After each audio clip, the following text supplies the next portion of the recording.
So let's begin the section. Let's crack UPSC CSE English. This is our channel name. If you have not yet subscribed the channel, please do subscribe it for latest updates and notifications. So if you are facing any technical error in between, you can let me know that. So we'll be just clarifying it and just will move on. Welcome back to Unacademy, India's largest online platform where we are able to access the top educators at a single destination. And about me, I'm Liyamol Biju. I have completed my Masters in English. I'm a research scholar currently. And I have experience as a career counselor and more than 3 years of teaching experience. This is my Telegram link. You can follow me at the Telegram to get the notes and latest updates about my classes. This is my Unacademy profile link where you can verify me and see. So this is a description box about my classes. This is my Unacademy profile link where you can verify me. So this is there is a description box being given at the end of the section where you can join my classes. You get the educators link. You can join there so that you get the regular updates, notes and practice questions, etc. So you can join me over there and you get daily live classes, live tests, quizzes, structured course and unlimited access once you're enrolled in your courses. You can also download the app from Google Play Store and from App Store. And this is about the two programs, various programs what we are being provided, that is a plus course and iconic courses. So different courses. So many are having the doubt what is it all about and is it very useful or not.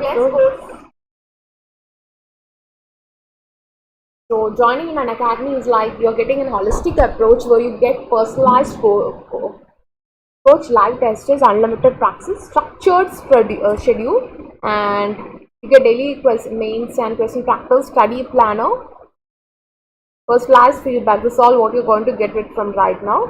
So this is like the plan, like 1 month, 3 months, 6 months, 12 months, 24 months and 36 months. See, the degree first year programmers who wanted to prepare for the civil service, this is the best option. Like you get 3 years during your college days itself. You can prepare yourself, and at the final, after giving your degree examination, you can write the examination. So 36 months courses, like you can get it for 2,250 rupees per month, like EMI option. You also can get it by a 10% of discount by using the code BIJ.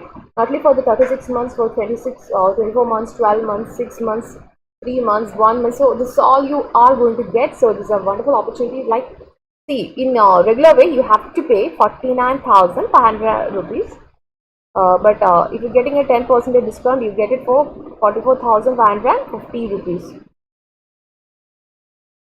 Fine. So this is all about it.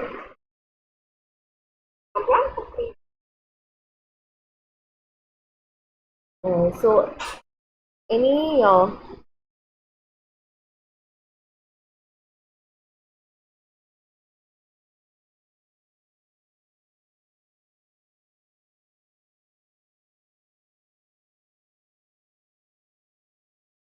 so this is it, and we are having optional subjects like public administration, agriculture, PSIR, mathematics, psychology, commerce and accountancy, sociology, law, geography, management, history, Mathali, literature and much more. So you apart from the GS papers, you can have separate enrollment to this optional course. Also you can use my code BIJU where you get a 10% discount on any of the subscription plans. So this is about the evening class which I am going to take in the Unacademy app. This is an Unacademy app and it's a free live classes. So I will be taking the current affairs roundup, like a weekly roundup, that is the first December. First week will be taken today, and tomorrow will be having another section. So we will be continuing section. 2 sections will be completed today, like 2 days after then we'll be continuing the section. Don't worry, we will be having a holistic approach about everything whatever you are required. And so today's section we will be just going through the things. Like we started with Pallavas of, this is the kingdoms of South India, and today we will be having MCQ. If you are feeling that I'm going fast, let me know that.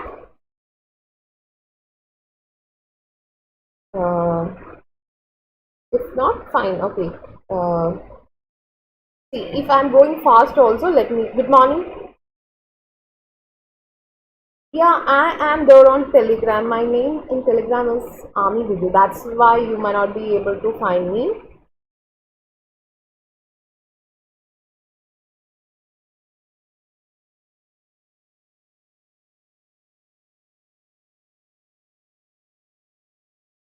I'm there in Telegram, so you can message me. And in the group also, I have sent my personal WhatsApp number so that if any doubt or anything, you can like that. So we started with it. Why I'm revising, just going through it. Means this is that's right. Like we all completed all these stuffs. All these stuffs we completed yesterday. We finished yesterday with Pallavas, right? Oh no, Cholas. So we stopped with Chola. So today we are starting with Cheras. So what do you mean by Chera dynasty? What do you know about Chera dynasty? Today's section won't be much a larger section. Definitely it won't be a much bigger section like yesterday. That's what I hope. Because we are just going to discuss Cheras and Badamis. Not entire Badamis. We'll be having another section like 1000 to 1250 AD, where we'll be completing like part 1, part 2. It will be also going on, then only you'll get it. And now we are going to discuss about Chera dynasty.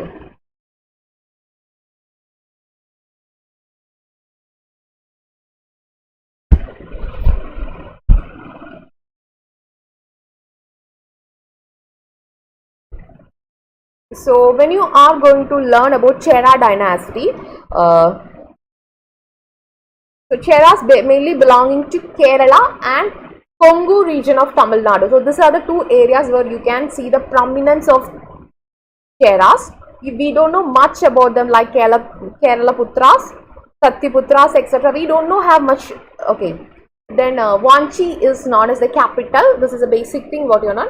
And the emblem is bow and arrow. Pulagar inscription discuss about the Chera rulers. Pulagar inscription discuss about the Chera rulers. So why Chera having very important? Because they had a trade relationship with Romans and they built a temple of Augustus there. So you can see it. Senguvattan, the red Chera or good Chera belonging to the 2nd century AD, and so worship of Kannagi.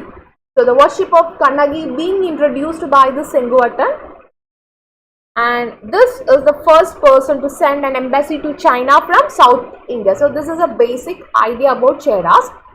But when you are starting with Cheras, you want to know first from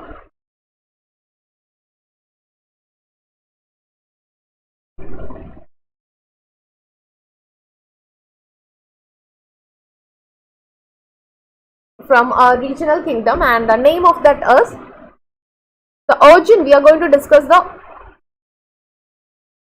origin of Cheras. So basically it started from, you want to go back to the history since it's a history, like Satyaputras. So we start our discussions from what you mean by Satyaputras. Please do make a note on it. So Satyaputra, what is this Satyaputra?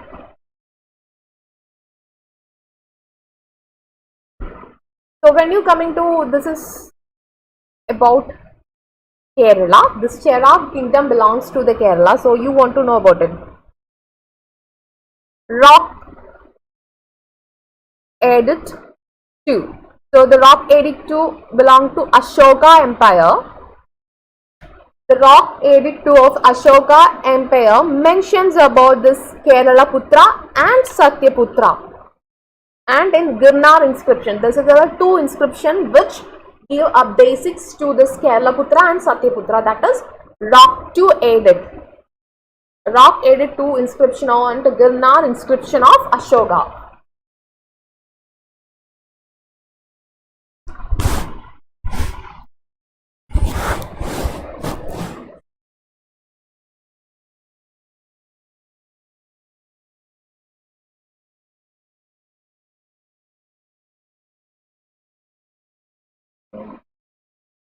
Okay.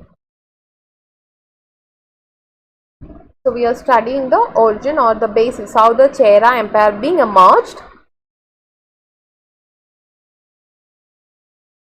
Satya putras. Fine. So this is all about it. See, since why I'm taking time, because I'm giving every minute details of it. That's why it's being taken the part 3, because you are getting everything what you require. That's why.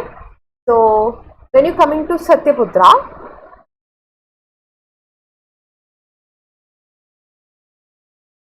rock edit 2 plus Girnar inscription of Ashoka mentions about this Keralaputra and Satyaputra, but we don't know much about it. Much details are not there. Just these inscriptions are mentioning about it.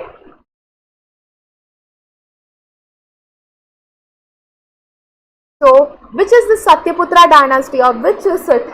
We don't know much about it. We just having a mentioning about it. So, when you coming to the historians themselves identified it as the portions of Malaya mountains of Western Ghats.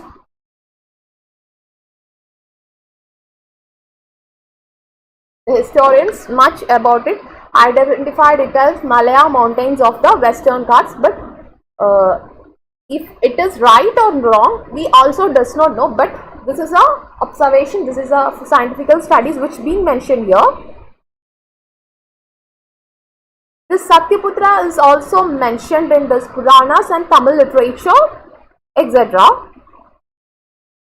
So that means when it is mentioned in this Ashokan inscription, it means that it had a prominence during the time of Ashoka. So this is the first history coming to the Satyaputras.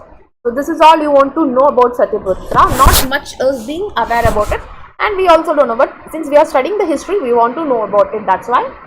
Then we are going to see about Kerala. So the word Kerala is of Prakrit origin, and it is not available in Sangam text. The word Kerala is of Prakrit origin. The word Kerala is of Prakrit origin. See, when I am providing with notes, I will be giving only whatever being not important, whatever being discussed is very, very important. That's why I am lecturing it. You can't provide everything like bits and tips, so there is no requirements of class, right? That's why. So Kerala, the word Kerala is of Prakrit origin, and it is believed that this Kerala Putra is having an origin with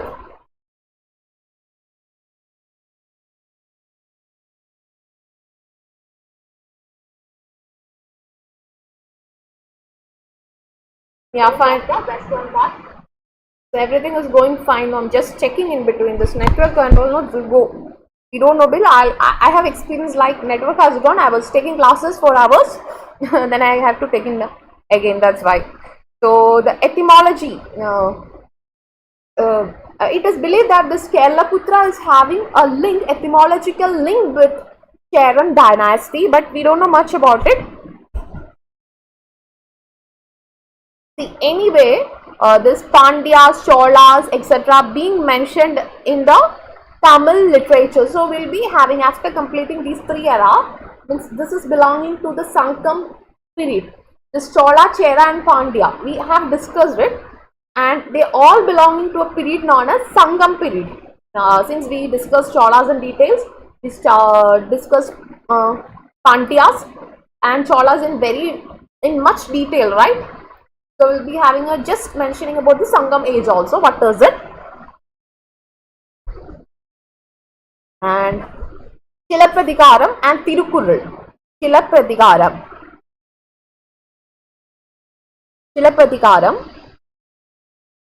plus Tirukurul, etc. mentions about it. There's like, there is a reference about it. Fine. So you also get references in Vedas, means like Mahabharatas, etc. You get it, a reference. And when you coming to the ancient Chera kingdom, and that is Kerala Putras. Remnants is known as ancient Cheras. That is what we are assuming. Kerala Putras, remnants, or the part which is being belonged to. So ancient Chera kingdom included today's Kerala, but separated in 389 AD. This Chera realm was restricted to Tamil Nadu and southern parts of Karnataka in the ancient history. Then it is being there. So this is the origin. So first started with Satyaputra, then comes to Kerala Putra, then comes to Chera kingdom. And we are going to deal much about this Chera kingdom. As I already mentioned, the bow and arrow. Bow and arrow is a what? A symbol of this dynasty.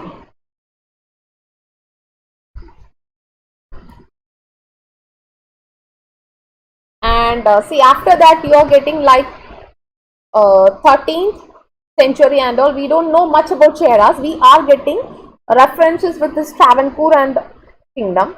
The first Chera rule have supposed to be between 300 BC to 300 AD. This is the time period. Okay, and is in the Sankam era. So don't think what is the Sankam era. I'll be just giving a hint of what you mean by Sankam era is. It includes three kingdoms mainly. That is Pandyas, Cheras and Cholas. We already discussed Pandyas. We are discussing, we discussed yesterday Cholas. Now we will be discussing about Cheras. Then after that I'll be giving a brief note on what is the Sankam era. That's why. So you coming to the thing is, so first Chera dynasty you can mention in the Sangam text. So it is believed that this Chera ruled in the northern Travancore. So where is this Chera dynasty? Will I'll just draw a small what map.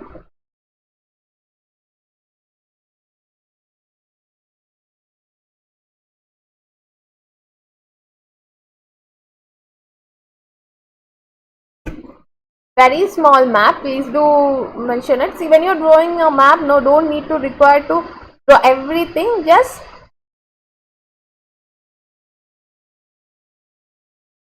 like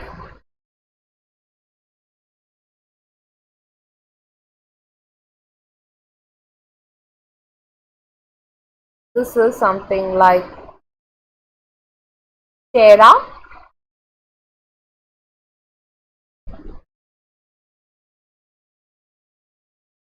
A. This is a part of Wayanad. Then this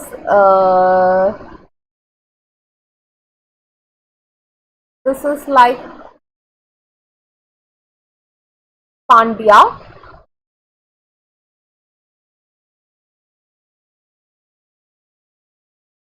This is like Chola. Fine. Chera, Pandya, A, Wayanad and Chola. So this is what is being mentioned here. Fine. So Chola, Cheras, Pandyas, A and Wayanad. So this is the South Indian kingdoms of Sangam age. This small portion was being ruled by this Chera dynasty. And so don't want to know much about it. Please do just in a side paper you just draw it and keep. We don't know much about it also.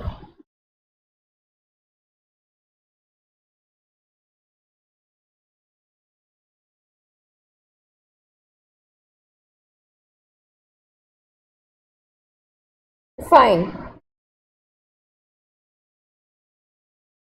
So this is a general view, a general idea about it.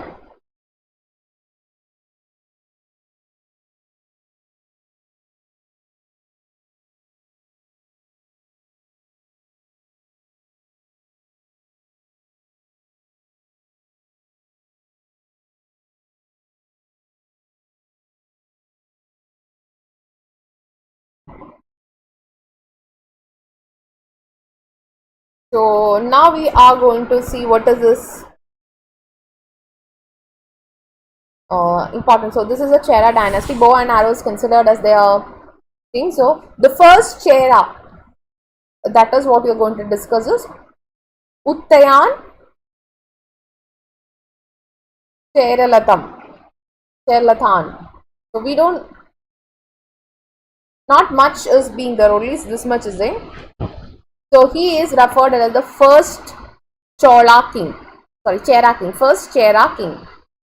Uttayan Cheraladam is mentioned as the first Chera king. He is known as the first Chera king, and he was defeated in a war, and finally he committed suicide. That is all you know about Uttarayan Chelam. So this is about the first Chera dynasty. First Chera dynasty. Right. And Senguatan. The another prominent ruler is Sengu Tuvan. He is considered as the most illustrious ruler of the dynasty. Senguatan is considered as the most illustrious ruler of the dynasty. And he is the famous hero of the Tamil epic Silappatikaram, Senguatan. And he first sent his first embassy to the first person to send a embassy from the from south. Karur was his capital. He had a best navy in this world. So that was all about this Cheran dynasty. The first Cheran dynasty is only this much. Now we'll be seeing about the second Chera dynasty.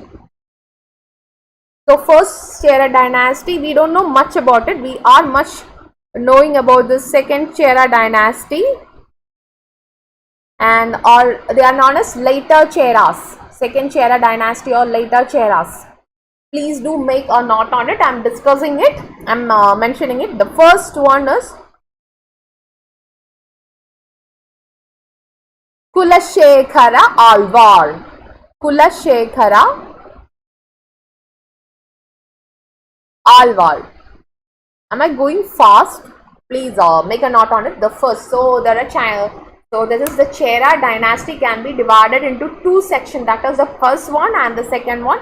The first one is mainly discussing of two prominent rulers.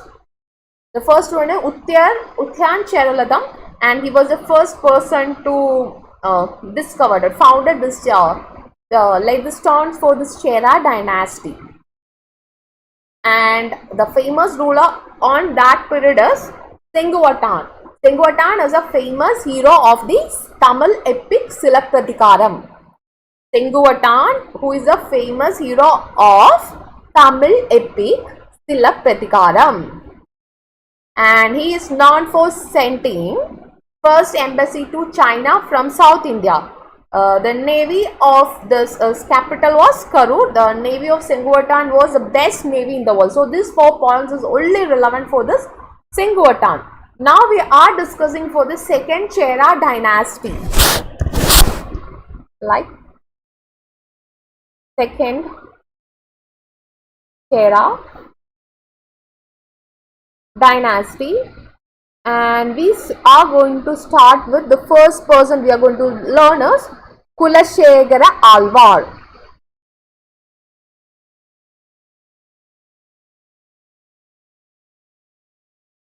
Kulashekara Alvar. Please take a note on it. I am repeating it. So whatever the classes, the kingdoms of South India have taken with 3 parts. If you are completely listening to these 3 parts and writing notes, and some notes are provided already, you are compiling it and studying notes and dictating things. You don't want to refer anything extra. Whatever being required is being done. 3 parts. So Kulashekara Alvar. 800 AD is the time period of the Kulashekara Alvar. He founded second Chera dynasty. Kulashekara Alvar. Is it you are able to see the name of this Kulashekara Alvar? I will be writing it once more.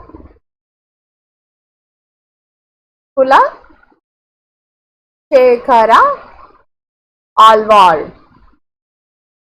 Okay. Founded second Chera dynasty.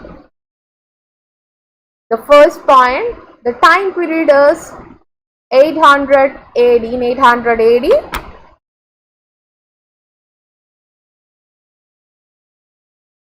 so he united parts of modern Kerala. Please do write it. Kulashegara Alvar, he laid the foundation stone for the second Chera dynasty in the year 800 AD. And what he was doing, no, so the Kerala parts is like 3 rulers were being then Travancore, Kuttanad, so many places, so many small rulers were being ruling over there. He united this and ruled from the capital Mahodayapuram. Capital is Mahodayapuram. That is today's Kodungalur. Mahodayapuram. Mahodayapuram. Mahodayapuram is known as today's Kodungalur. And he wrote a famous work, that is Perumal Tirumozhi.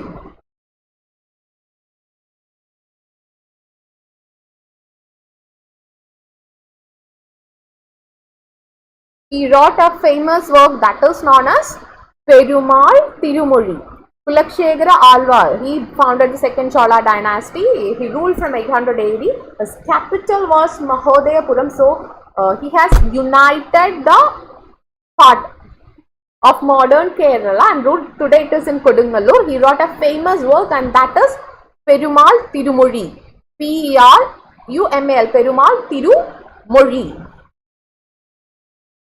And this is one of the very famous work which belongs to the Tamil Bhakti cult.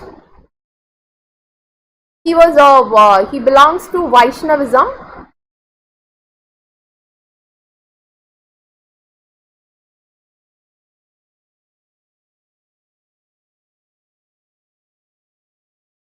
He preached or followed Vaishnavism. This Kulashegara Alvar was a Vaishnavite, means who belongs to, who believes in Alvar. Vaishnavism means belonging to Lord Vishnu, believing in Lord Vishnu, not in Shaivism means Nayanas. Shaivites are known as Nayanas, Nayans, Nayanas. That means the persons who believes in Lord Shiva. They were Alvars are the persons who believe in Lord Vishnu. So the Kulashegara Alvar, as the name indicates, he belongs to Vaishnavism. So this is all about Kulashegara Alvar. Only 4 points. Please do note it. See what happened means, these people were very much enthusiastic with the bhakti. They started to say, turn to saints. After they are ruling for some period, they will be thinking, okay, this is not our cup of tea. We should not rule like this. We have to leave all these things, and we should go and what?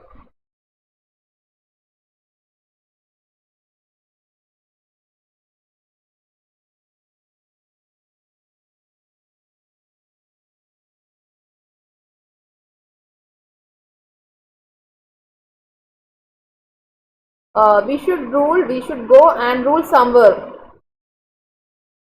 Yes.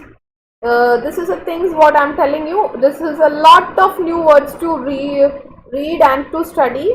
Please be very careful, and I'm trying to know one thing I'll be assuring. Once you are attending my medieval Indian portions, you'll be able to write everything. Nothing will be missed out.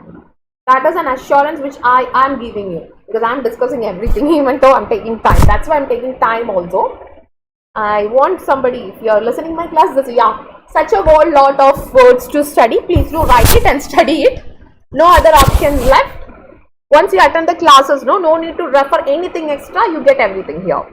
And yeah, we were discussing about this Chera things, right? These people know why they did not establish for a long time. See, after this even the Kulashegara Alvar itself has become a saint.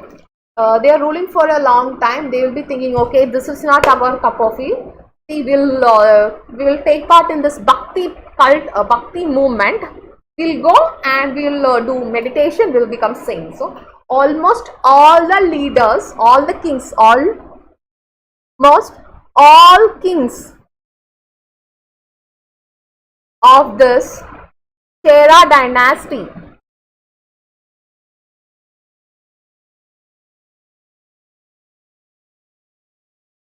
almost all kings of this Chera dynasty become saints. Yeah, this is what happened. Then other one we want to just know the name is enough.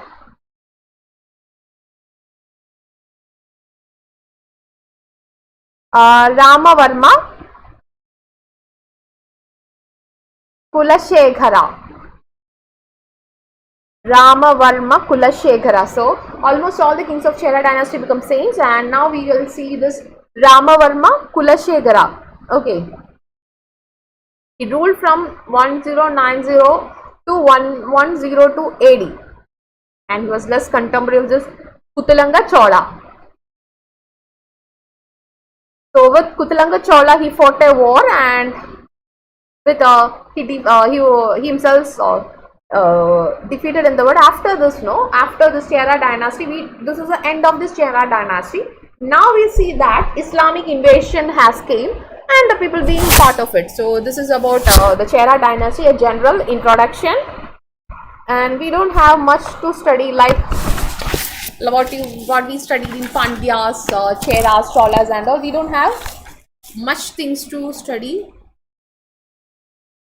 here. This is something very much thing. We'll be seeing what is the Sangam literature and all. I don't want to take a separate portion about the Sangam literature and Sangam things. That also will be mentioning here about it. Now we'll see the polity and administration. This is very important, that is the polity and administration of this Cheras.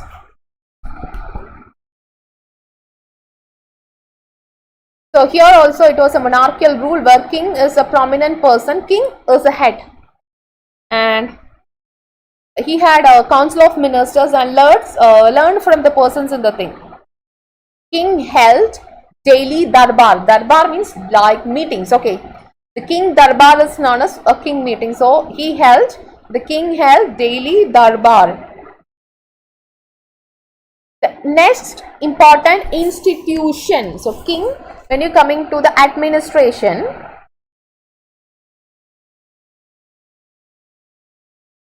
okay, king himself is the head. King is the priority, king is the head. Okay, monarchical rule. Fine. And king held daily darbar to hear the problems of the people. King held daily darbar. That is a spelling D-U-R-B-R. Darbar to hear the problems of the people. The next important, please do make a note on it. The next important institution was known as Mandram. M-A-N-R-A-M. The next important institution here you come across is Mandram. What is this Mandram? It has functioned in each Chola village where you are getting meetings. So Mandram is also like something compared to the Sabha, Samiti and all.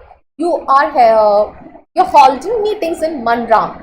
So the king is the first important organization. The next comes the Mandram. Okay. So this Mandram is also venue for the village festival itself. Mandram is also the venues for the village festival as well. So when you coming to this Cheras, everyone Varman means they belongs to Kshatriya caste. They belongs to the upper class society.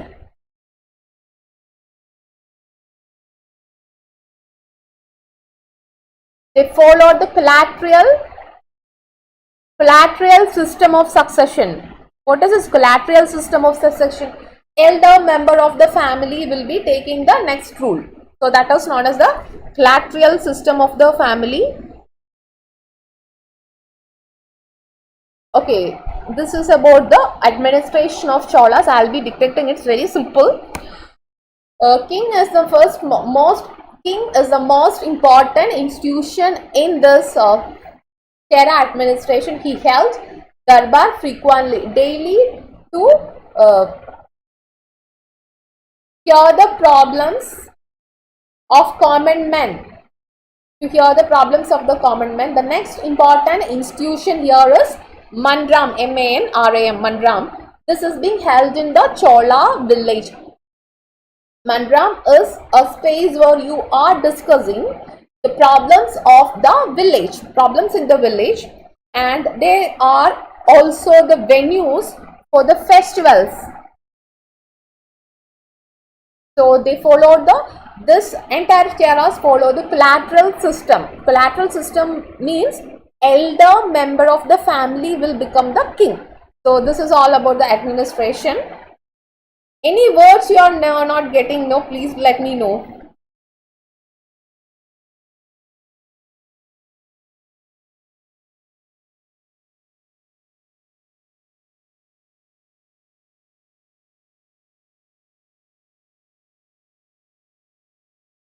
Fine, any words you are not getting, let me know. So I'm just, any doubts also you can ask me right now.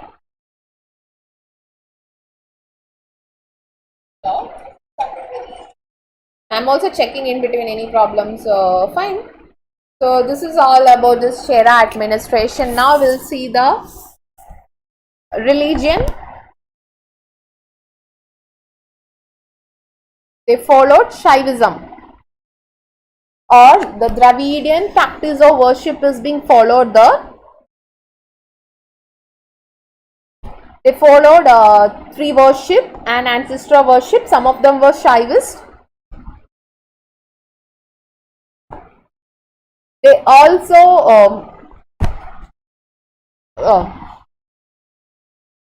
worship Katavai. Katavai is considered as the war goddess. They worshipped it. So Chera population followed the native Dravidian practice of worship. They followed the Dravidian system of worship. They followed the Dravidian system of worship. Dravidian system of worship. They worship the elder people. So once a king is being died, an elder person in the family is being died, he is worshipped as a god. He is considered as a god, and they worship him. So this is about the Dravidian system. The native also they worship tree worship was being followed. Tree, they worship tree, Al and all they worship, and they also worship Katavai, the war goddess, and some percentage, very few percentage people followed this Jainism and Buddhism, and some of them were. And you have to note that the Jewish and Christian population, it is in Kerala, in Kochi area and all, you still there is the population of Jewish. So you can see the evidence of Christian and Jewish population here in this Chera kingdom. So Katavai, this is all about the religion. Very simple, simple policy, simple funda policy they followed about the religion, that is Dravidian style of worship. They worship trees, elders, one of the family members like Mupar, that is known as, and they also worship the war goddess Katavai. Some of them were followed Vaishnavism, not Shaivism, Vaishnavism. Some of them followed Vaishnavism.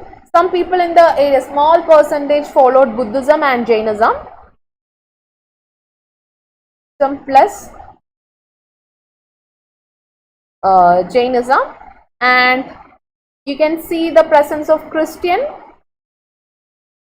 plus Jewish community in Chera kingdom. So this is all about the religion of Cheras. Now see the economy. This Chera kingdom itself.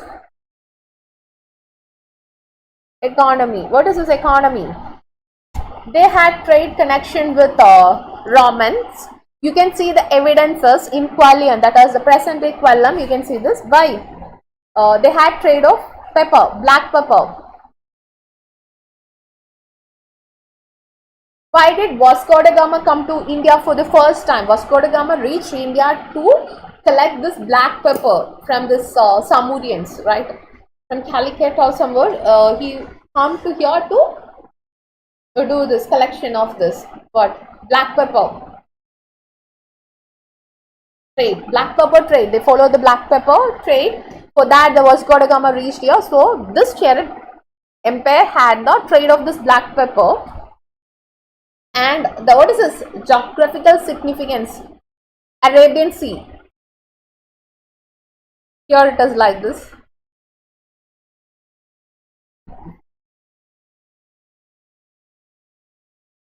Arabian Sea. This is a much advantage of this black pepper trade. So when you are having a sea in the surrounding area, obviously there will be a trade with the foreign countries, and so they had a trade with Romans. Evidence can be seen in the present day Collion. That was it being known at earlier. And ivory, timber, pearls were being exported to the Middle East and Southern Europe. Spices, ivory, timber, pearls, etc. were being exported. Spices, ivory, timber, pearls were being exported. For this only the Vasco da Gama and all the foreigners come to India and they colonize West. So we have the trade. Now what is about the Cheran society? The Cheran society was completely divided based on caste and creed. Caste system was existed over the caste. Okay. See, they are known as, the king itself was known as Varmans. Varmans means they belonging to the Kshatriya caste, not the Brahmin caste. And Pana, Kurava, so there are some of the communities which is existed in this Cheran community, and still it is being existing here in Kerala, that is Paraya, Kuruva, Veta. So these are the some of the caste which you can see in this Cheran community. The people were educated and enjoyed social freedom and equality. Equality was being there. Social freedom and equality. This is one of the most important points you have to note when you are discussing about the Chera kingdom. So this is all about it. So all the people were being able to participate in this.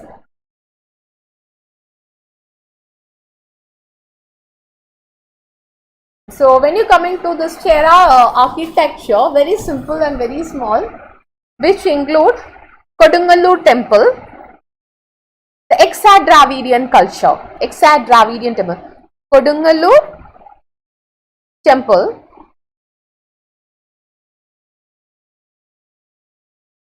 Tirunelli temple, Kandiva Shiva temple, Vadakunathan temple. Vadakunathan temple is very famous in Thrissur. Vadakunathan temple. These are the temple places where you can see the evidences of this society, like this Vadakunathan, Kodungalur, Tirunelveli and Kandiva Shiva temple. So this is the examples of art and architecture. You don't want to discuss much about it. This is all about Chera kingdom. Any doubt? This is enough. You don't want to discuss much about it. This is all about Chera kingdom. Doubt? All about Chera. So fine. Cheras. We'll wind up this Cheras. Now we'll see Chalukyas. Now we are going to see one of the prominent historical thing, that is Chalukyas. So do you have any idea about what is Chalukyas?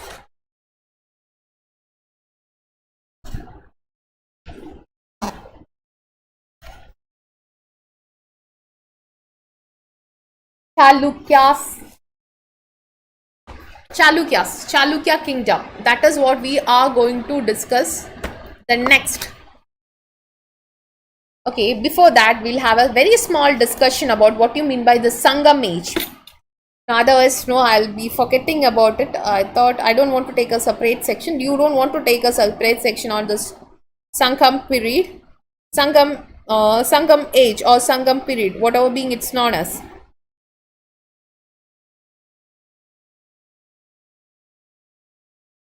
So, what do you know about the Sangam age? So, Sangam age is basically a literature age. Sangam age is basically a literature age. Sangam age is equal to literature. That is more or less correct. Which mentions about the old Tamil literary traditions. And in South India, when you come into the South India, Tamil literature, Tamil was the most prominent language. Okay. The most prominent language was Tamil.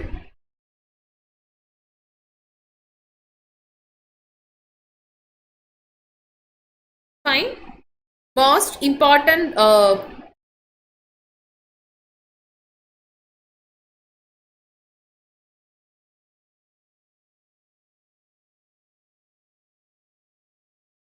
the most important literary works you can see here is in Sangam age, and it belongs to 3rd century, the 3rd century BC to 3rd century AD.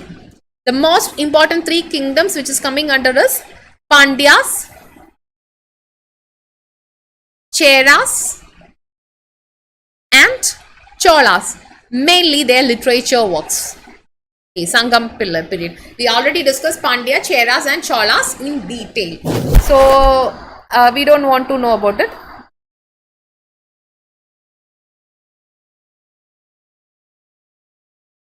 Why this is known as Sangam age? This three rulers period is known as Sangam age because of its literature works.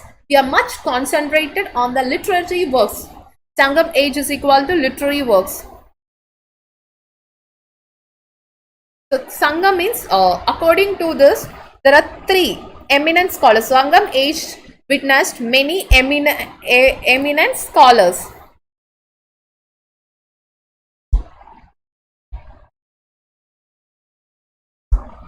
Sangam period discuss about the main eminent scholar.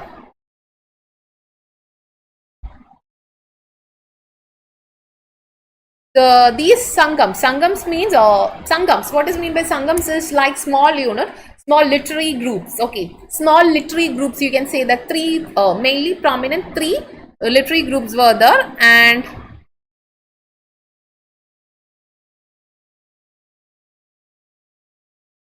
this group is known as Sangam age, and 3 Sangams, mainly prominently 3 Sangams were there, and they held academies in South India. They held the academies in South India, and the popularly known as Much, M-U-C-H, C-H-A-N-G-A-M, Much Sangam. The first Sangam is believed to be held at Madurai. This is Sangam age. Why it is known as Sangam age? Sangam age means a group of literary scholars, a group of eminent scholars held meetings and discuss much on the literature. Sangam age is equal to literature period. That is the South Indian literature period is known as Sangam age, which belongs to 3 periods, that is Pandyas, Cheras and Cholas. The 3 literary works being included here. Okay. And the first Sangam is to be believed to be held at Madurai.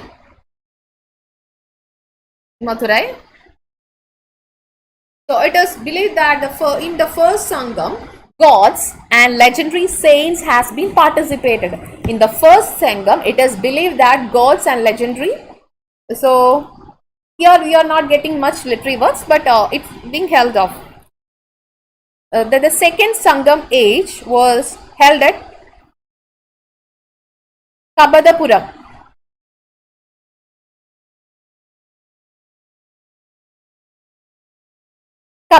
The second Sangam held at Kabadapuram. The only existing literature work is Tolkappiyam. Tolkappiam. So this is more important. So you are getting more names about it. So we are discussing a literature age that is known as Sangam literature. Kapadapuram, also called Tolkappiyam, and this is one which is being. Third Sangam is also held in Madurai. So we are knowing about three major Sangam age. The first is held in Madurai, the second is in Kapadapuram, and Tolkappiyam is only existing works which is being belonged to. The third is being held in Madurai. And so we are going to see the literature works. Sangam age is known as the literature works. The first literature work what we are going to study is Tolkappiyam. Tolkappiyam. So Sangam age is equal to literature age. It is authorized by Tolkappiyam. Authored by Tolkappiyam, and is considered as the earliest Tamil literature work. It is like Tolkappiyam is a work on grammar. Tolkappiyam is a work on grammar, but it also gives evidence of the political and socio-economic conditions of the time. Tolkappiyam is written by Tolkappiyar. So Sangam age means we are discussing the literature of this Pandyas, Cheras and Cholas.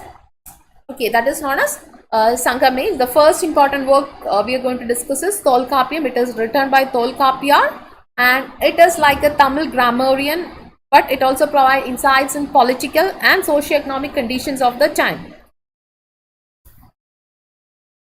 The second is Ettugoi. Okay, this is like Ettugoi, Ettugoi. This is like 8 anthologies. It are like 8 works is totally is known as Ettugai. The 8 works include AI,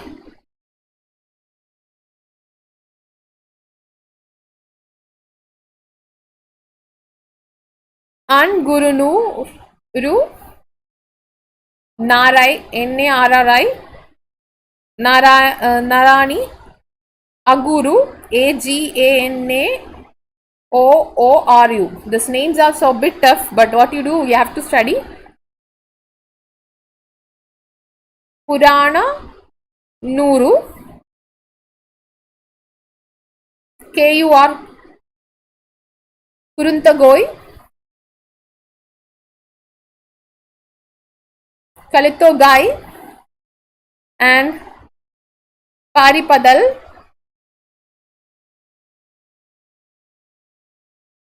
Padiripata. So these are the main important 8 literary works. Ettugoi. Okay. The spelling is Ain, Anin Guru Nuru, Narayani, Aganuru, Puranuru, Puttunogai, Kalikotai, Paripode, Padiriputu. So this is like 8 anthologies. If spelled it out, it's very tough. Even I also sometimes confuse this names and tough. Part-2 part. Pattu part. That is like 10 ideals. It consists of 10 works. Okay. The Pattu part is works which consists of 10 works. You don't want to know this 10 works and all. PATHINEN KILKANAKKU. Pattini Kili Kanaku. What is this? Pattini Kili Kanaku is contain 18 works. 18 works. It is about ethics and morals. Ethics plus morals. Pattini Kili Kanaku. It belongs to ethics plus morals, which consists of 18 works. It does, and the most prominent among these works is Tirukkural by Tiruvallur. Pattini Kilu Kanakku, that is ethics morals. So it mainly consists, the Pattini Kilu Kanakku consists of mainly 18 works, which discuss about ethics and morals. Ethics and morals being discussed here. and the most famous among them is Tirukural by Tiruvallur. Pronunciation and things. Then other two epics are the Silappadigaram by Ilango Adigal and Manimegalai by Sittalai Satanar. So this is another famous work. Silappadigaram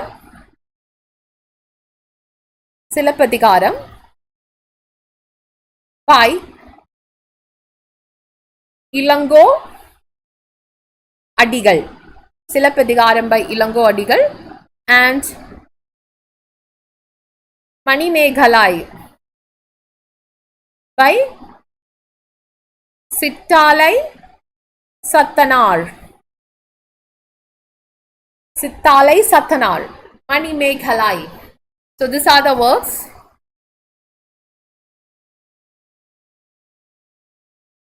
Fine. This is a literature work. We already discussed this political history of the Sangam age because we discussed Cheras, Cholas and Pandyas. Fine.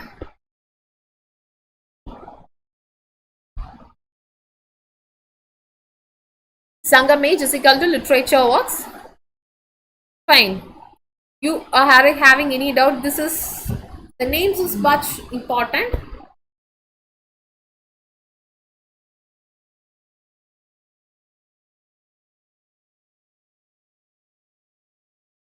So one of the most prominent things of this area is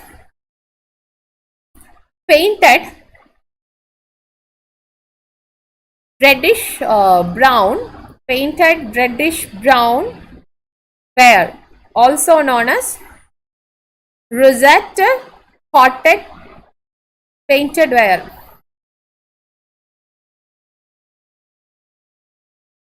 Okay, so this is about it.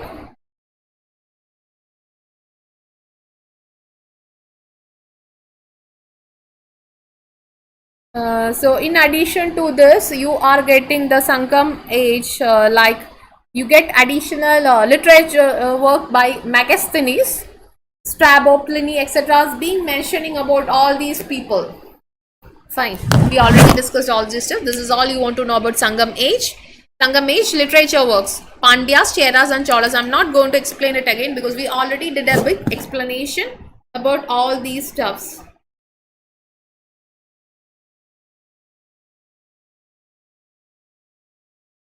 Right?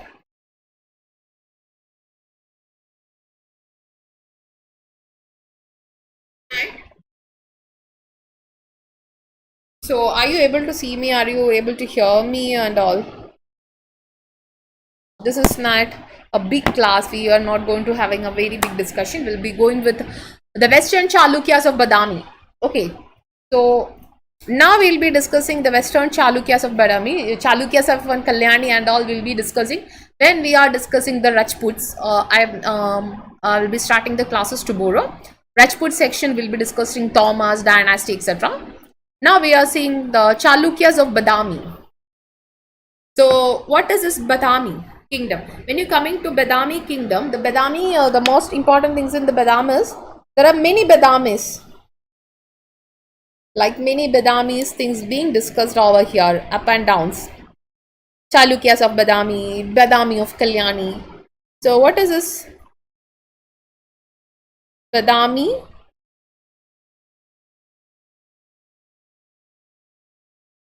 Chalukya dynasty.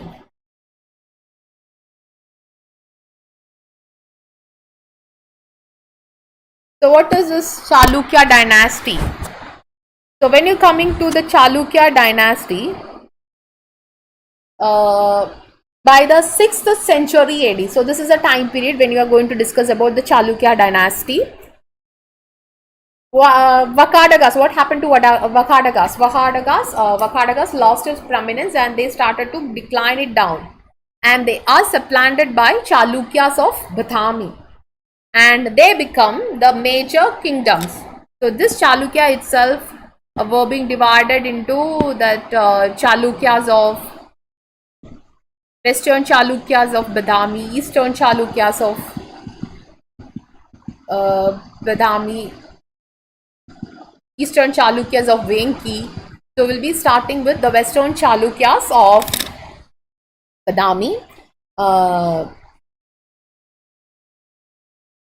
So this Chalukya dynasty played a very prominent role in the Deccan region after this Vakadagas has declined, and they ruled exactly about like 200 years, a long period from 6th century. So when you coming to Chalukyas, what was their advantages over other people? They had a maritime power, means they were good at this maritime, means they had a good navy, fine.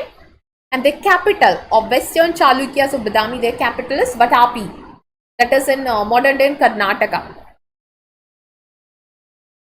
So Chalukyas of Badami is also known as Western Chalukyas. There are two other branches of this same lineage which ruled independently, that is Eastern Chalukyas of Vengi and Chalukyas of Latha.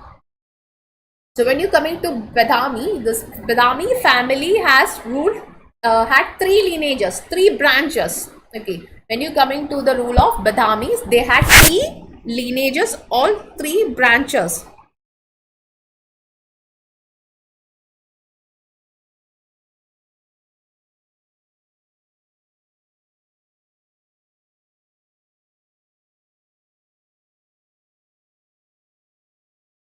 Are you able to see me? I don't know whether you are. System of succession. I thought, I don't know. In eminent, system of succession. I think now you are able to hear me. It's not seeing me. More or less, you are listening to the classes. That's more important. So when you coming to the Badami, Badami had three lineages. Three lineages, that is Western Chalukyas of Badami, Eastern Chalukyas of Venki, and Chalukyas of Latha. Fine, so we are going to see this Western Chalukyas of Badami. They were the most maritime power. They had a good navy, accessibility to the navy, and other two branches also will be discussing. So when we are starting with the Chalukyas of Badami, the first king, important king is Pulikeshin I.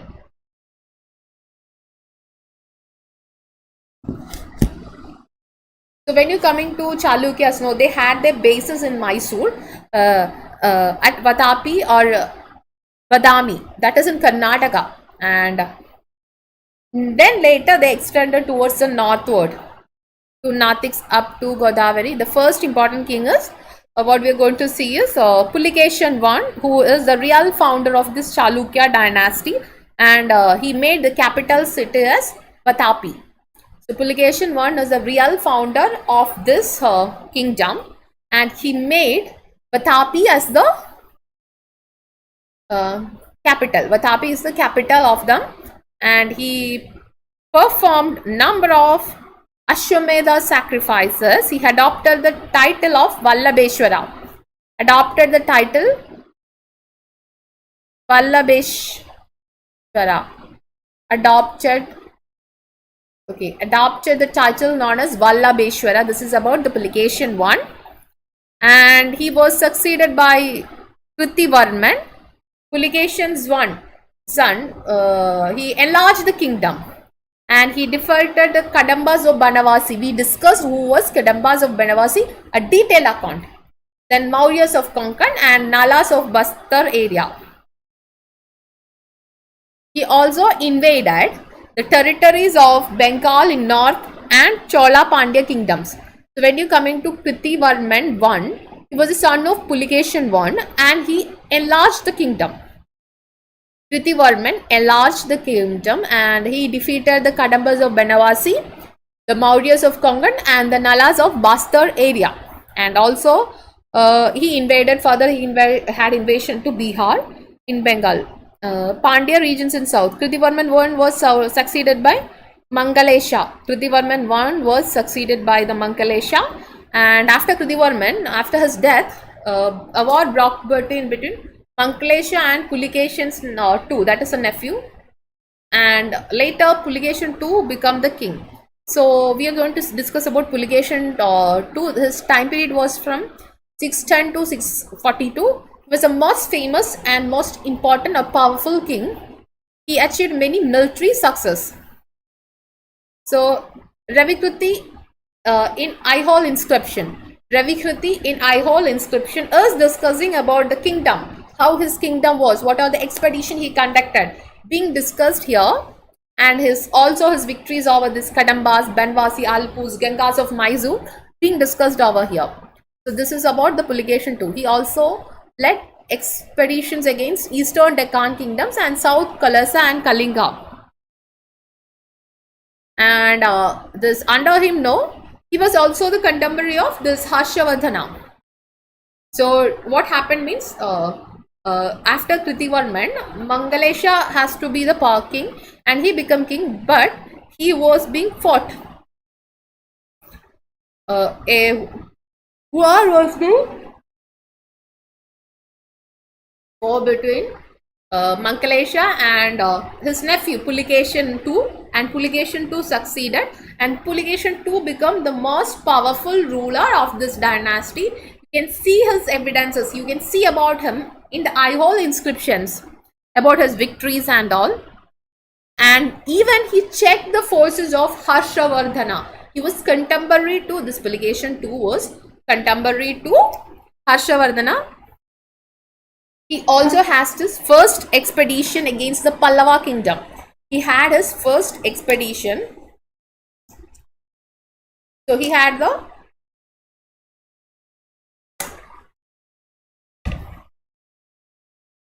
the first expedition against the Pallava kingdom. Okay, so against the Mahendravarman I, he had a fight against Puligation II had fight with Harshavardhana. He also the Pallavas, Mahendravarman I.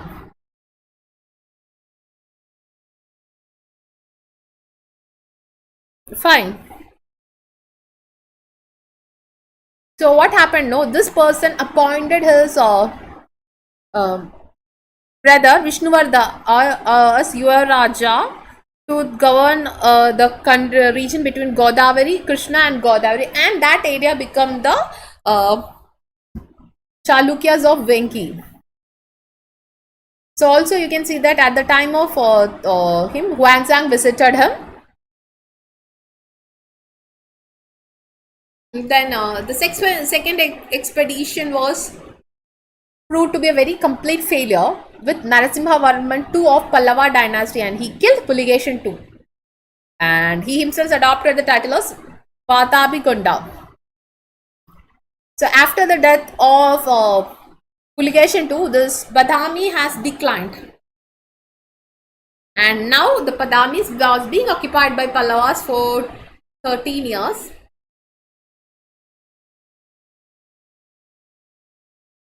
Now we see Vikramaditya I. So what happened means the Vikramaditya I. So what happened after the death of Puligation II?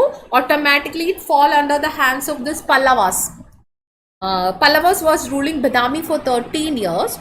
Vikramaditya I tried to re-establish the authority of the all kingdom. See, he defeated the Pallava rulers and he occupied the capital city Kanchi. This is all about wars. The South India, when you're coming to study all the South Indian kingdom, all about your studying is wars. He has defeated the Pallava rulers, also captured the capital Kanchi. And Vikramaditya I took the title of Rajamalla, meaning sovereign of Mallas or Pallavas. Also defeated Cheras, Pandyas, etc. Then Vinyaditya I. He ruled nearly for 37 years. And his period is known for the prolific. He constructed many temples. He required it.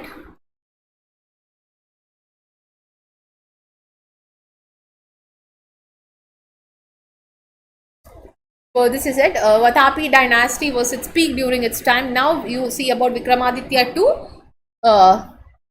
At this point of time, as when he was ruling, no, this Vatapi dynasty was its peak.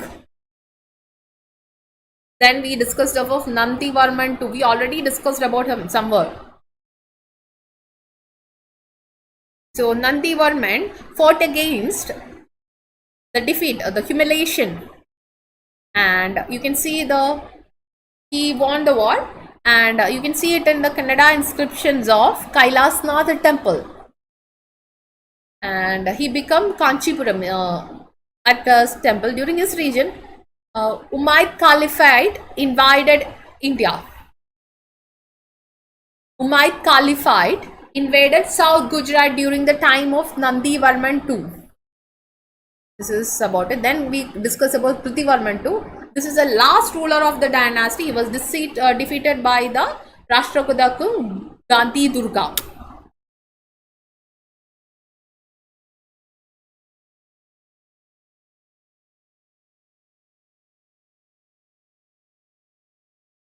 So this is about the Chalukyas of Badami. Fine.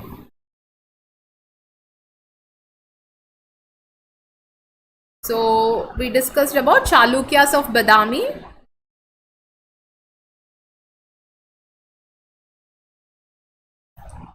Have you got an idea? Because after that we will be discussing about this Chalukyas of Venki.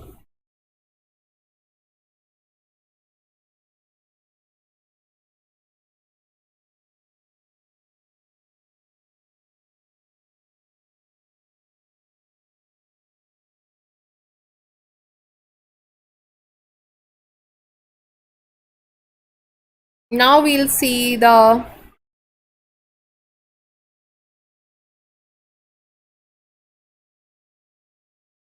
Chalukyas of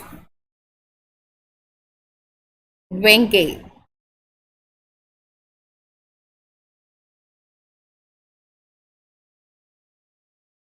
And we'll see some of the art and architecture of this Chalukyas.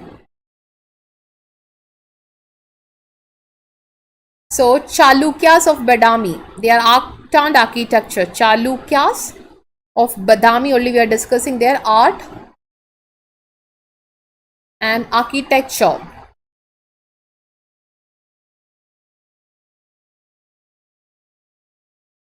They developed a new style known as Vezara style. They developed a new style known as Vezara style, and that is in constructing the building.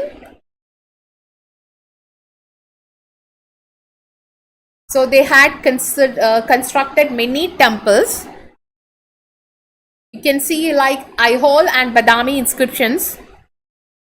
Lakhan, one of the famous temples is Ladakh Khan temple. It's a flat roofed structure. Durga temple was an experiment. Buddhist Chaitya to Brahmanical order he being constructed. So Jaina temple, Meguti. So these are the examples of the Chalukyan constructions. And this is the first stage. The second stage you can see represented by the construction of Pattadakal. This is about the second stage of construction is by the Pattadakal. Fine. Chalukyas of Badhamis.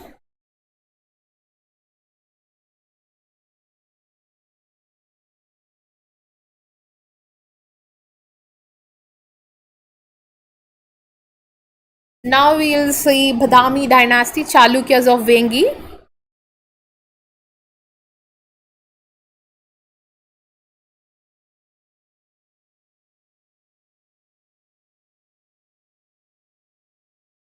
And this Chalukyas of Vengi is very important. Means Badami is very important.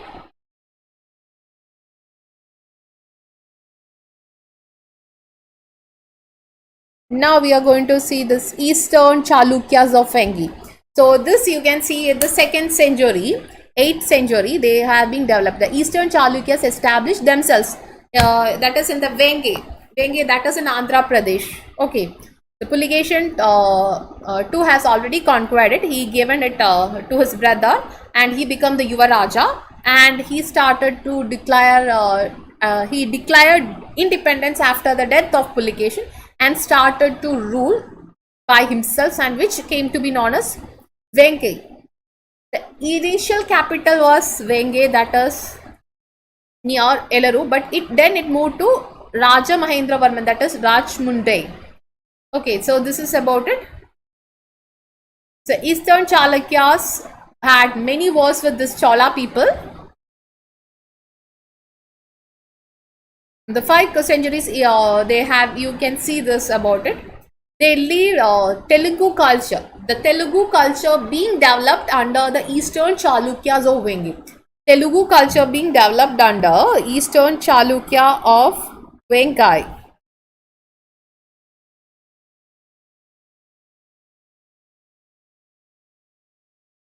Fine.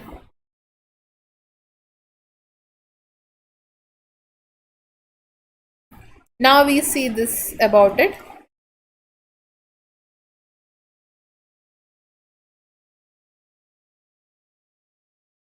So we'll be, after completing about everything, now we'll be discussing much more about Pattadakal. This architectural site is much more important. Now we'll start with Vijayadatta II. This is a prominent king, and he is one of the most prominent ruler of the dynasty. He led many successful expeditions against Rashtrakutas, Genkas, and campaigns in Gujarat, etc. Then Vijayaditya II, third, is another one. Very prominent ruler. He also won Pallavas, Pandyas, Gangas, Rashtrakutas, etc. Then Bhima I. He captured Rashtrakuta king, but later he thought, okay, why should I keep him? He just released it and said him, just go man. That is it. Then Vijayaditya IV, like 6 months he ruled. After that, no, there was a war and he lost the power, and that's it. After his death, no, this region was being ruled by Bhima II and Amma II, but it does not last for long, and later this Eastern Chalukyas were conquered by Chola of Vengai. Then comes Chalukyas of Ladakh. Initially, they are the feudatories of Western Chalukyas, but after the death of this Puligation II, also in 10th and 11th century, the Western Chalukyas, what happened? They lost their power and they themselves emerged as a power and ruled the Gujarat, and ultimately defeated by Chalukyas of Gujarat, that is Solankis. We will be discussing who is Solankis. Parappa. Parappa is the most prominent ruler of this Chalukyas of Ladakh. Most prominent ruler of Chalukyas of Ladakh is Bharanki. He ruled it. He was like a general. He was not related. No, there is no blood relation by Parappa and this Western Chalukya. They were the what? He was just a general ruler. Later he became it. And Bharappa and Shankhabharavi king defeated Solanki ruler. Okay, so this is about it. And somebody killed him. Goji Raja. It is Bharappa's son. He ruled for like 14 fortune of the family. He ruled for some time. Then Kriti Raja. So you get an detailed account about in the copper plate inscription of Kriti Raja. You get it from Surat. Then Vatsa Raja.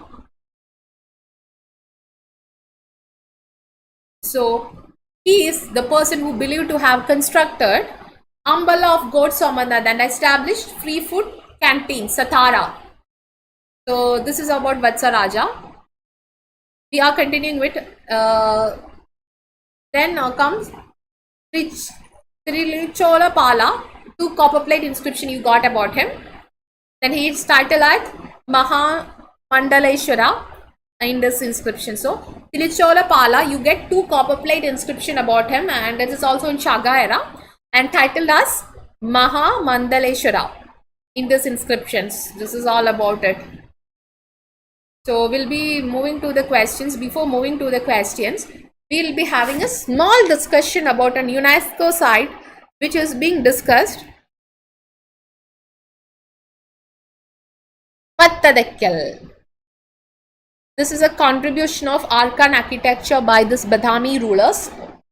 You can see it in 7th and 8th century. Hindu plus and Jain temple was being located in this northern Karnataka area, and these temples are of 10 temples basically. The 10 temples with Virupaksha temple and Pananta temple. So this Pattadakal is very famous because it had a complex. Jain complex was the Pattadakal has now become a UNESCO site.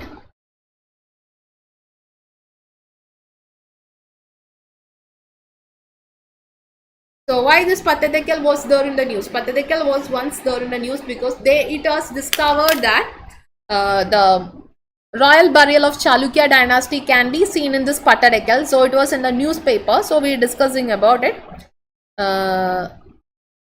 So when you coming to this Pattadakal, the area, the first prominence, it had 7th and 8th century Hindu and Jain temples being located in the northern Karnataka.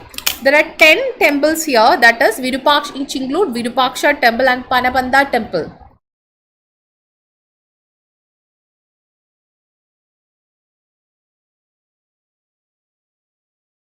Papananta temple. So these two temple you can see here, and many Vaishnavic culture. This area was mainly marked by Vaishnavism and Shakti theology. You can see it. This is like a thing.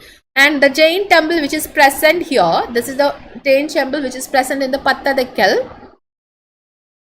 And this Pattadakal is a World Heritage Site, UNESCO's World Heritage Site, and this is there is a Jain temple here, and the only Jain temple which is dedicated to single Jina. Only Jain temple in India which is dedicated to single Jina is in Pattadakal. And one of the masterpiece you get it from here is the temples of Virupaksha building. Queen Lokama Devi commemorate his husband. So this is all about it. So when you're coming to this Chalukyas, Vesara style of architecture. You always have to remember the Vesara style of architecture. Fine. So this is about the Chalukya dynasty.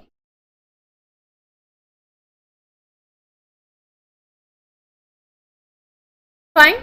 So you get a current idea about this Chalukya dynasty, Badami Kambal, Aihole temple contributions, etc. So when you coming to this is art and architecture is more important here. We have discussed whatever is required, and they had a kingship was being going on. They were being ruling like that. So when you coming to the administration, you can simply say that they had a controlled like a centralized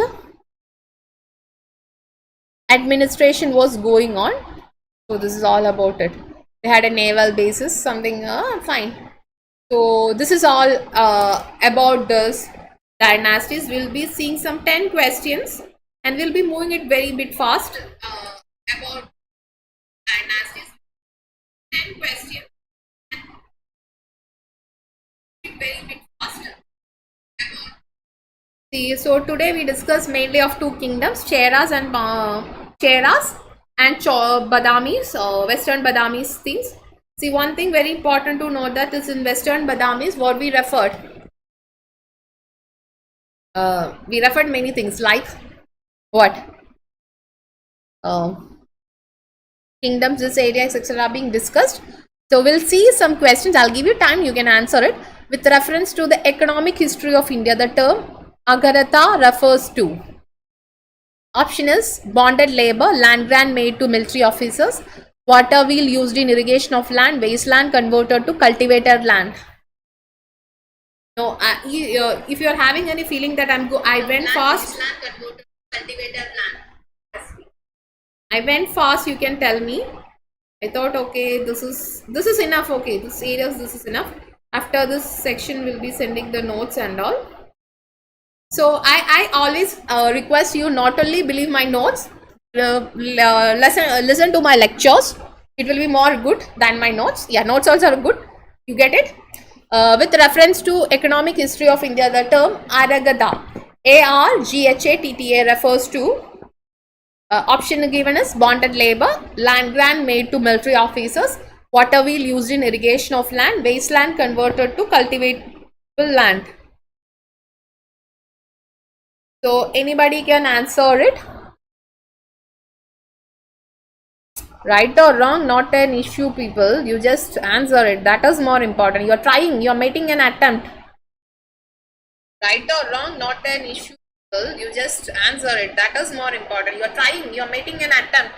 So you are making more attempts. Right or wrong, not an issue. So the first answer, I think I'll change my location tomorrow so that you can see me, you can have more interaction about me with me. With reference to economic history of India, the term Agarada refers to, answer is water wheel used in irrigation of the land. With economic history of India, the term Agarada refers to water wheel used in irrigation of the land. So this is how the questions you get from that. At every year you get a question from this area. Okay, a sure question, don't miss it. With reference to Indian history, which of the following is or are essential elementary elements of feudal system? A very strong centralized political authority, a very weak provincial or local political authority, emergence of administrative structure based on control and possession of land, creation of lord-vassal relationship between feudal lord and his overlord. Select the correct answer using the code given below. Option A 1 and 2 only, option B 2 and 3 only, option C is 3 only, option D is 1, 2 and 3. With reference to Indian history, which of the following is or essential elementary elements of feudal system? A very strong feudal centralized political authority, a very weak provincial or local political authority, emergence of administrative structure based on control and possession of land, creation of lord-vassal relationship between feudal and lord and his overlord. Select the correct answer using the code given below. Option A 1 and 2 only, option B 2 and 3 only, C is 3 only, D is 1, 3, 2 and 3.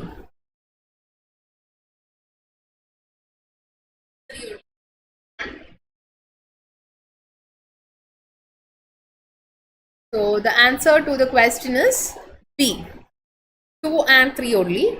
So these are all previous year questions we are just discussing because you want to know an idea what has been happening. The Chinese traveler Huanzhang visited India, recorded the general condition and culture of India at the time. In this content, which of the following statement is or correct? The roads and river routes were completely immune from robbery. As regards punishment for offences, orders by fire, water and poison were instruments for determining the innocence or guilt of a person. The tradesman had to pay duties at ferries and barriers stations. Select the correct answer using the code given below. Option A 1 only, option B 2 and 3, option C 1 and 2, C D is 1, 2 and 3. Answer is B 2 and 3, that is, as regard the punishment for offence, orders by fire, water, poison were instruments for determining the innocence or guilt of a person. The tradesman had to pay duties at ferries and barrier stations. Okay. With reference to guilds, that is Shreni of ancient India, that played a very important role in country's economy. Which of the following is all true? Every guild was registered with central authority of state and the king was chief admin authority on them. The wages, rules of work, standards and prices fixed by the guild. Guild had judicial powers over its own members. Select the correct answer. Option A 1 and 2 only, option B 3 only, option C is 2 and 3, only D is 1, 2 and 3. Fine. Answer is D. All the options given here is correct. Now we'll see the next question. Nagara, Dravida and Vezara style are three main radical groups of Indian subcontinent. Three main linguistic division to which languages of India can be classified. We discussed this Nagara, Dravida and Verasera. Three main style of Indian temple architecture. Three main musical grahanas prevalent in India. That is, it is answer C. That is three main style of Indian temple architecture. Nagara, Dravida and Vezera style. Where is the famous Virupakshi temple located? The famous Virupaksha temple is located at option A is Bhadrachadalam, Chidambaram, Hampi, Srikalahasti. Bhadrachalam, Chidambaram, Hampi, Srikalahasti. Where is the famous Virupaksha temple located? A is Bhadrachalam, Chidambaram, Hampi and Srikalahasti. Sixth one answer is C. Hampi. Consider following statement. Ishyoku rulers of southern India were antagonists towards Buddhism. Pala rulers of eastern India were patrons of Buddhism. Which of the following is correct? Option A 1 only, option B 2 only, option C is 1 and 2, D is neither 1 nor 2. So discussing previous year questions is really helpful. At least here you are seeing these questions. Now you get to know how the questions will be. From these options, sometimes the questions may be repeating.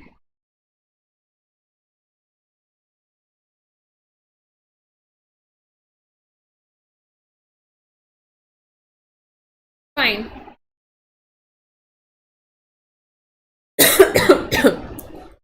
Ishikawa rulers of South India were antagonists towards Buddhism. Pala rulers of Eastern India were patrons of Buddhism. So we discussed all 2 points. What is your option? What is your answer? Answer is B 2 only. We never discussed about Ishikawa rulers of South India. And they were also patrons of Buddhism. They were not against this Buddhism. Antagonistic means against, not against, they were. Okay, part of this Buddhism. So this is about it. Who among the following laid the foundation of Rashtrakuta Empire? Amogavarsha 1, Dandi Durga, Dhruva and Krishna. Fine. Answer is, who among the following laid the foundation of Rashtrakuta Empire? All these three things we compare. Amogavarsha 1, Dandi Durga, Dhruva, Krishna. Answer is B. Danti Durga. You have to answer it because we discussed all these things. The initial design and construction of which massive temple took place during the region of Suryavarman II? Sri Mariamman Temple, Angkor Wat, Batu Caves Temple, Kamkya Temple. Answer is B. Angkor Wat. Fine. Angkor Wat. The 10th question is, consider the following statements. First statement is, Chola defeated Pandya and Chera rulers and established their domination over peninsular India in early medieval times. Chola sent an expedition against Sailendra Empire of South Asia and conquered some of the areas. Which of the following is true? Option A 1 only, option B 2 only 2, C is both 1 and 2, D is neither 1 nor 2. 10th answer is, any guesswork? Once more, I'll repeating the question. The Cholas defeated Pandyas and Chera rulers and established their domination over Peninsular India in early medieval times. The Cholas set an expedition against Sailendra Empire of South Asia and conquered some of the areas. Which of the following statement is correct? Option A 1 only, option B 2 only, option C both 1 and 2, D is neither 1 nor 2. Answer for the question is C. Emperor Harsha's southward march was stopped by Narmada River by Puligation 1, Puligation 2, Vikramaditya and Vikramaditya 2. Answer for the question is B. Puligation 2. So this 11 questions we discussed. It is all previous year questions. So that is why I discussed the MCQ. I think we have taken 3-day classes, right? Part 1, Part 2 and Part 3. Nearly 6 hours classes. All the 3 lights means I have taken from the single note some notes being mentioned here. That notes I'll be sending for the 3 days. But don't think that everything is in the notes. Every points is being discussed. I have given lectures. I ask you to write it. Right? I was dictating something. You please do mention. Please do write it. Please do write it. Please do study this things. Means, see, only kings being mentioned, the name of the kings and their time eras being mentioned over here. The administration, religion, rule, everything we have discussed it. Economy we discussed. What they are being doing, being discussed. I have discussed every point. So please do ensure that you're watching the classes from beginning to the end. You get everything what you required. So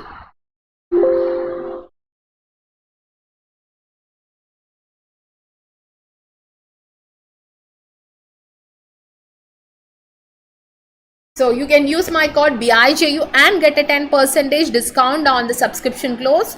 And evening we'll be having a section in the app that I am going to start my current affairs sections. Those who have attended my current affairs sections, you might be knowing that you get questions, you get direct questions from the like the last prediction section and all. So please do ensure that you're attending it. It is a free live classes. Fine. So thank you and have a great day ahead. You can see in the in the evening. Please do ensure that you're watching every section. Means 3 sections completely. You please watch it. Then only you get a complete idea on what is it. So I'll be sending the notes. This 3 days notes. Here you know that I have mentioned only the names of the king and their rule. Rest the things like administration, polity, everything we discussed. Like 6 hours lecture is more than enough. You get points. I have dictated things. Please do make ensure that you're writing it and you get it. Because no, if you are referring by yourself, you won't get it. Like this is like 3 Notley NCRT, many textbooks reference being taken and I'm concluding it. So you get relevant points. I'm assuring it. So have a great day. I'm just winding up the classes. See you at the evening. If you're not following me on Telegram group, please do follow me on the Telegram also.